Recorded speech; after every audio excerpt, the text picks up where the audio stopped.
तुम्ही म्युच्युअल फंडात 25 लाख रुपये गुंतवले, पण तुम्हाला म्युच्युअल फंडच मिळाले नाही, असं कधीच होऊ शकत नाही. पण कालचीच घटना आहे. मी एका क्लायंट बरोबर बोलत होतो. 2001 साली मुंबईमधल्या एका रेप्युटेड बिल्डरकडनं या क्लायंटनी 25 लाख रुपये पेमेंट देऊन एक फ्लॅट बुक केलाय. आत्ता 2025 मध्ये देखील त्याला त्या फ्लॅटचं पोझिशन मिळालेलं नाही. ही गोष्ट फक्त रिअल इस्टेटमध्ये होऊ शकते आणि त्याचं एकमेव कारण हे आहे की तिथे रेग्युलेटर नाही. आज अशी घटना म्युच्युअल फंडच्या बाबतीत किंवा स्टॉक्सच्या बाबतीत कधीच घडणार नाही, कारण इथे 3-3 रेग्युलेटर आहेत.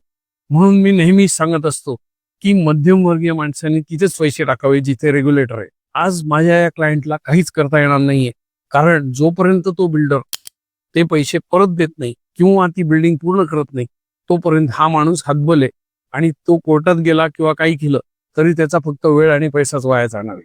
जेव्हा रेग्युलेटर नसतो तेव्हा अशी काहीतरी भानगड होते आणि मग त्याची खूप मोठी किंमत अनेकदा आपल्याला मोजावी लागते. ही वेळ कोणावरही येऊ नये ही माझी ईश्वरचरणी प्रार्थना आहे. म्हणून मी हे सातत्याने सांगत असतो की जिथे रेग्युलेटर आहे तिथेच पैसे टाका.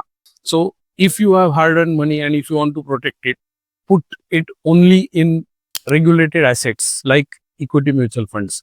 ज्या लोकांना हा मुद्दा पटतोय त्यांनी कॉमेंटमध्ये टाकायचे रेग्युलेटर, आणि ज्या लोकांना पटत नाहीये